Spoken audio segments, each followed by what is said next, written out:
Hey. Read, watch, and wine. I'm Raya. Champagne. Treva. And Lynn. And we are here bringing to you the book to movie adaptation of Disobedience. I feel like some of us have all been there once, twice, maybe 3 times. It's Naomi, but I can't remember her last name. Alderman. Alderman. Yeah. Alderman. Okay. Naomi Alderman. The screenplay was written by Sebastian Lioli and Rebecca Lenioeshira. Good job. Sound like me pronouncing names. Right. But I was just curious about that because, of the differences that I guess we'll talk a little bit later. Yes. And then it was directed also by Sebastian. So he was the screenplay writer and the director. Right. All right. So let's get into, what we're drinking. I can tell you what I'm drinking, but you can go into Okay. your Well, I started drinking, but hadn't finished. This is from Rockland's Farm Winery, which is in Poolesville, Maryland. Okay, so I heard of them. Yeah, I was there on Sunday, and this is. Thanks for the invite. I was getting ready to say the same thing. Wow. It was a random, hey, what are you doing? Hey, what are you doing? Hey, they're open. Let's go. And they had open seating, social distancing. You had to wear your mask if you were anywhere else besides at the table. It was a minimum of 4 to 5 people per table. But it was a beautiful, warm day on Sunday. So we went and we drank about 5 bottles. But Still this trying one. to understand how you passed my house to get there and I didn't get a call. But that's okay. I don't understand because the random text could have come to say, hey, go in here. But, that's okay. Go ahead. How's the wine tasting? I don't get random texts when y'all go places. So, hey, I guess we're all even now, huh? Who is going anywhere? Well, not during the pandemic, but all different other places. But anyways, this one is called the Melody District. It's a sparkling red. So it's sweet, refreshing, and delicious. So. Yeah, and it looks like it's about empty. Yeah. It's about to be. I'm going to have to go grab me a bottle up the street. Right. Well, I will just mention to you all that the Sugarloaf Mountain Winery is open also. I'll check and see if there's seating because that's pretty close also. We could just kind of go there and have some drink. I think they stay open till 7. Yeah, let's get back to the book. Can I start? This was a struggle for me. Really a struggle for me. I don't know that it was. I don't know why more. I feel like I read the same chapter 6 times. It wasn't that it was difficult reading. It was just maybe I just didn't understand where things were going. I don't know. I get it. I feel like it wasn't a hard read, but it just seemed like after I finished chapter 1, I still didn't know what it was about. So for me, it was more about comprehension of what I read. So I don't know. I was struggling too. I need to figure out a word that's past struggling because I read the same chapter 56 times. So I was on autopilot. I was on autopilot for a while where I was just reading through, and then 3 chapters later I was like, I didn't comprehend not a dang word. Yeah, I just my world just shut down for a solid 3 chapters, and I was like, so do I go back or do I keep going? Because at this point I'm I'm committed to just mindless reading right now. That is so funny because that's what I kept saying too. I was like, okay. Me too. Am I going to be able to contribute to this podcast if I don't go back and reread it again? Oh my gosh. You know what? Exactly. I did this. I guess we had to all had the same feeling because I said the same thing after I got through the first chapter. I'm like, wait, I don't know what I just read. I'm gonna go back. So after the 55th time of me going back, I was like, you know what? I'm just gonna let it go. Maybe I fell asleep a couple of times and. Literally, when I picked back up, it almost like it repeated itself. I knew exactly. The first year, it was very weird. It really was. I'm with all of y'all. I had to let it go because I was like, okay, let me try chapter 1 again. Let me try. And I was like, you know what? If I keep doing this, I'm never going to finish this book. And so I just let it go and got through it. And I feel like after I got through it, I got the gist of what the book was about. Yeah, but yeah. I don't know why. I was just having a hard time grasping, like, what is happening? I was hoping the movie would like spark memories of the book. Like as I'm reading it, oh yeah, that happened in the book. Right. That didn't happen in the book. Did it happen in the book? So I was hoping that like the movie would bring it together for me since I missed half the book. And it didn't? Here and there. It did for me. The movie kind of brought it together for me, but Not at all. so that I could pinpoint all the differences because so much of it was just like, Yeah. I had to rewind the movie a couple of times too, so no, it didn't do it for me. Like, what did I Sorry miss? to cuss, but it was a clusterfuck of like thoughts that just were like Right. being sifted through in my head, and I'm like, so am I making this up? Did this happen? Right. Am I imagining like taking the storyline somewhere because I can't remember the actual storyline? I don't know. Yeah, because, the book had all of this. Well, so what I found interesting once I really started understanding, like, the dialogue that was going on, they had all of this stuff where she was breaking apart different scriptures or different things that you heard about the Bible. And she's just like, well, why is this? And why, like, the one thing where she talked about the day of rest, because I guess in Judaism, you can't do anything. You can't spend money. You can't do all of this on the day of rest. And she was just like, that doesn't make any sense. What I feel like is, on the seventh day, he created rest. That's why, it's the rest day. But so anyway, once I started understanding, like they were starting each chapter with this thought about Judaism and the reason why she was questioning it and didn't like it. Then it started coming around to me, and I'm like, okay, Treva. I just feel like I was overthinking everything that was going on in the book, which is why I couldn't. I was happening. Well, since the pandemic kind of started, I've been just like binging random things on like Netflix and Hulu, and just taking some time to actually learn, not just binge, but like learn things that I had no idea about. So I have watched several documentaries on Hasidic Judaism. So like I was learning about the Orthodox and like their different cultures, and throughout the different documentaries they had and like the traditions they do. So I kind of felt like a little proud of myself as I was watching this movie, because I was like, you know what, I remember that. And my friend Chantal was over, so we were watching it together, and she was like, well, why are they doing that? I was like, yeah, because they only have sex on Fridays. And she was like, what? Yeah, How what do is you know this? that about? I was like, because I've been binging documentaries and educating myself on random things. So she was just like, wait, you're just spitting this information off. And I'm like, yeah, this is what I've obtained during the pandemic. Yeah, that was crazy. Like, can we go back to that? Because I was like, sex on Fridays? Although I don't remember that conversation at all in the book, but I remember them talking about it in the movie. They grazed by it in the book because they said like when she was about to get pregnant, but when she got pregnant, it was just like, she tried to avoid it, and usually he's not pushy about not doing it. And she was like, it was Friday, and I was like, oh, I really didn't want to, because of course she wasn't into men, but she was doing it because she's supposed to. But it was kind of grazed over, but not why it's done on Fridays and not I don't know, a Tuesday or any other day they named a little while. But Right. they didn't really kind of explain it in the book. Right. So me, in my digging up random information, I figured out why. Okay. Limit your freak to Friday. Okay. Yeah, basically. It's a whole ovulation scale that they do, and then that on top of the religious belief for Saturday. So, anyways. Yeah. But yeah, I was really proud of myself for like taking the information that I've picked up in like the 16 to 25 hours that I've watched of documentaries and applying it to this podcast. I was like, look at that.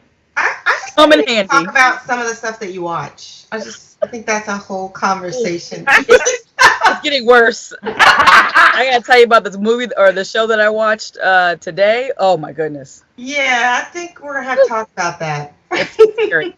Yeah, I can say, I really was not fond of the book, but I feel like the movie, I got it at the end of the book. I mean, I was getting pieces of it going along, because I remember I was talking to you, Treva, and I was just like, well, I think that this is, I don't know. But I think that the movie brought it all together for me, even though, no, I'm not frozen. Even though the book, I got the book at the end of it. It's really, the movie brought it all together, but it still wasn't like. Right. It was But it only was an interesting story, right? I mean, in the big scheme of things, it was an interesting story. It was just presented in a way that made it just hard to follow. With the book, I think if we were, I guess, like people that came from that culture or from that background, it would have been more like not relatable, but like easier to kind of like understand her struggle, that you have to be so hidden. Because I mean, just even standing or giving a hug to a man that's not your husband is like, frowned upon. So, and I'm a hugger. So I'd walk over and my cousins and my uncles and whoever, my friends, if I see them, I give them a hug.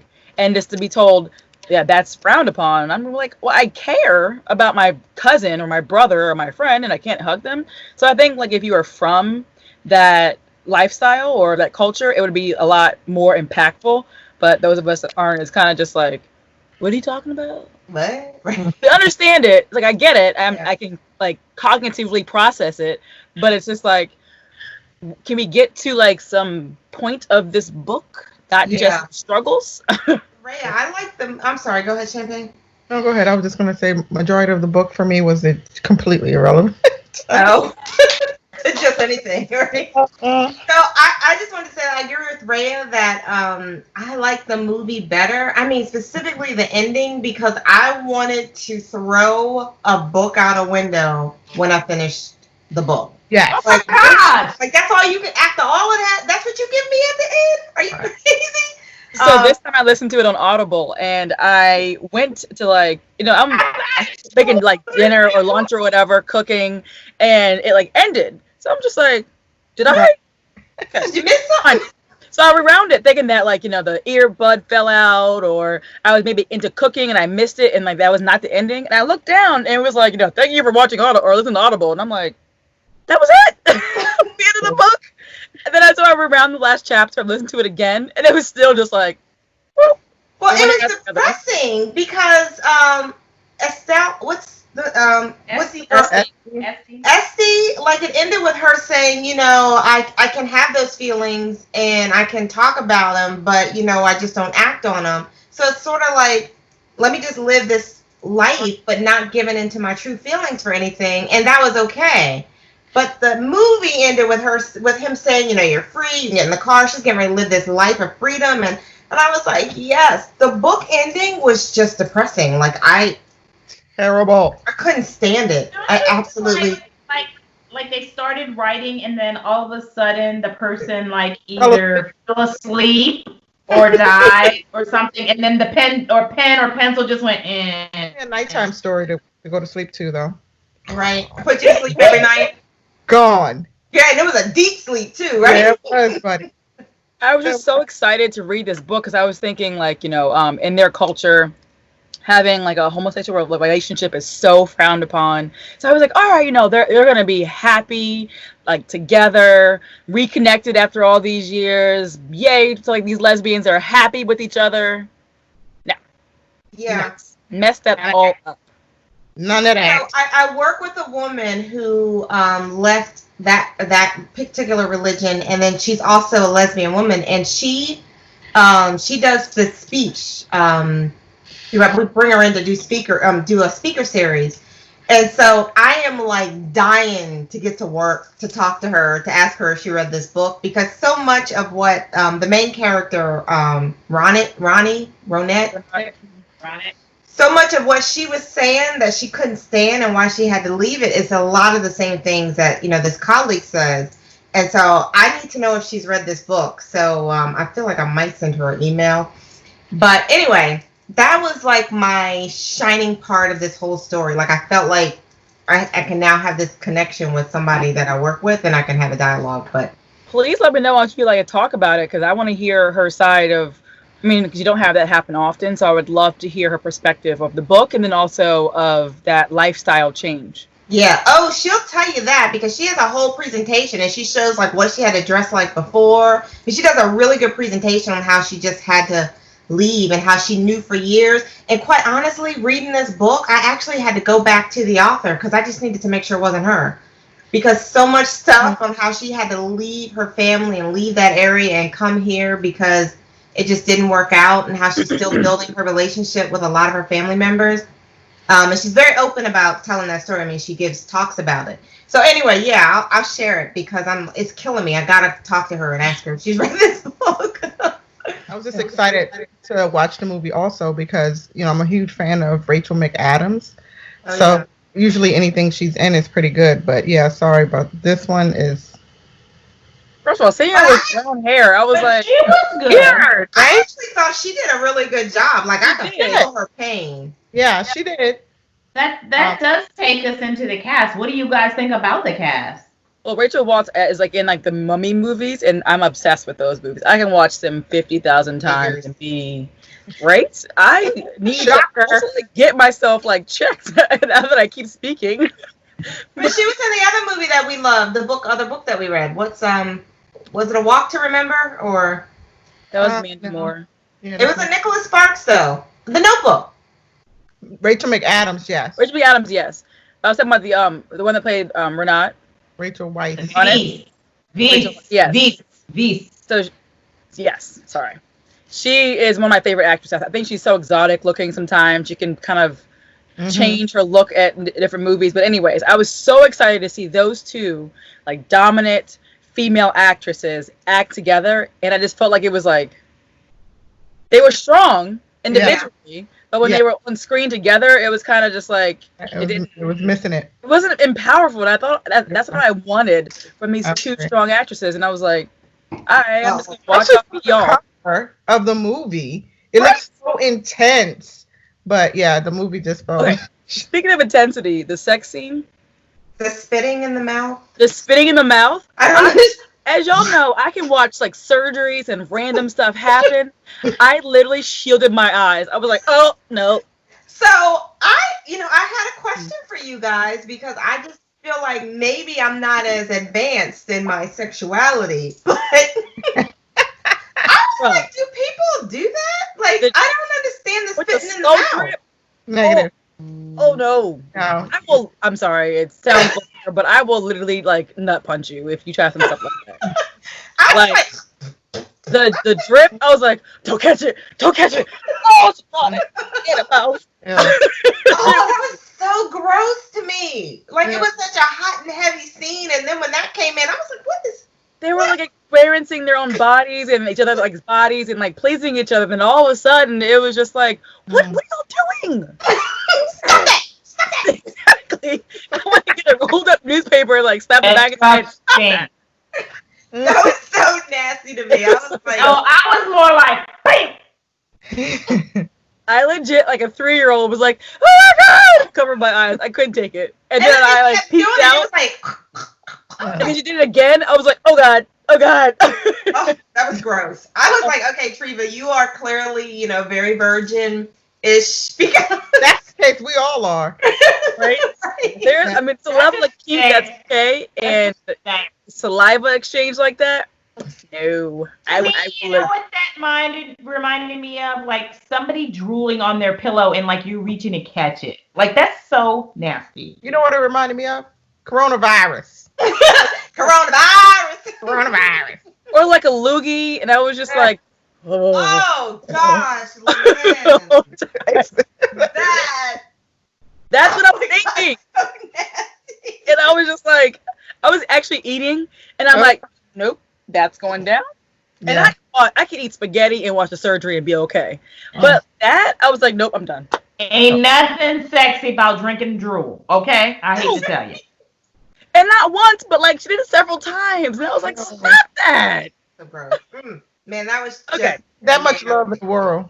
I had to bring it up because I was like, Thank you. I appreciate it because I actually was going to talk about, how did you guys feel? And, I just felt felt like- extremely inexperienced watching it. I was like, I just don't know what to do. I don't know what's out there. I need to talk to Dennis. Something ain't happening right. Now I need to wash down that image. I'm not to try that with Dennis because you will come with 2 black eyes, I'm sure. That's nasty. I was like, am I by myself on this? Because like, there's no way. So I was like, I gotta ask them because I know, like, we all have different preferences, but like that's They ain't one of them. it's not like kissing. That's one of It's them. drool. So extra. really effing up my drink. You effing up my drink. Okay, it's done. We talked about it, So, but I okay. had to like bring it up. Since we were talking about the cast, can I just say, and I don't know how this is gonna come across, but I really was having a hard time telling the difference between the characters. I'm like, who's that? Well, who's that? They look just alike to me for some reason, and it was confusing me throughout the whole story. Well, now which one is that? And is that the one that's in New York? And I was all over the place. Yeah. And I like both of these actresses, but for some reason, the way that they had them structured, everything was just confusing to me. I couldn't figure out who was Ronette and who was Estelle or whatever. I was dropping crazy. In the book, I don't struggled, think I had a but problem. in the movie, it made sense to me because once they said like who was who, and I distinguishedly picked them out. I was like, because I like both actors, I was like, boom, I know who they are. But in the book, I was like, wait, so who made the first move? And maybe that's what it was, because like in the movie, one character would do something that I thought was a trait of the other character. In the movie, I was just like, I don't know who's who. I can't do this. That's what I think got you, Treva. It felt like they confused which character they were supposed to be. You could clearly see the difference between the two, but screenplay or whatever, and then confuse which character they were supposed to be. Mm-hmm. Maybe. Oh, you mean the actresses? Yeah. Like who was supposed to make the first move and who's supposed to do this, and they were like, you know what, just somebody do it. Right. Yeah. So one of the things that I really did not like about the adaptation was, like, in the book, she made it really clear that her dad never caught her doing anything, and that they just kind of, like, she wasn't even sure if he even knew that she was gay. It was just that she started questioning him because she just didn't agree with a lot of his teachings. And so that questioning him kind of made them grow apart. But then in the movie, there was this conversation about the fact that he walked in on the two of them.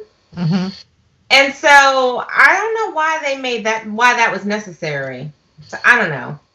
And then the husband, which one was it, the movie or the book that the husband walked in on him? I can't even remember. When is the book? The movie. Was it a movie? No, they did it in the movie too. In the shower, I think. Well, it was a book. It was a book because he supposedly fainted, and she was just like, "Oh, he'll be okay. He's gone through this before." When he walked in on them in the bedroom. That was the book. Yeah. That was the book. In the shower, it was just her after she had literally had sex with Renat. Oh, okay. I knew it was something like that. Okay.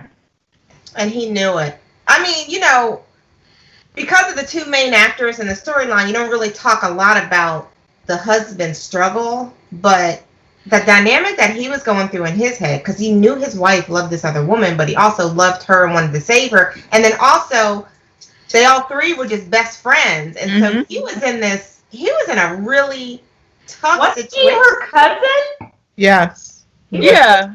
She was related to him. Mm-hmm. But about getting married in the book, it was like they had mentioned Renat and David like getting married, and he was like he chose somebody else, but Renat wasn't really sure who he chose, but it ended up being Esty because he was like, I'm not marrying my cousin, like it's my best friend, but also my cousin. But I know it's not how we do it in our culture, but it's not right in like my morals. And so I think that he had so many struggles because it's his cousin, his best friend, but then he didn't want to hurt anybody, but then he had to choose his wife, but then also look for himself. So I think he was being pulled in like 18 different directions. My heart was actually broken for him. Like when he had to let her go, and I mean, because he loved her.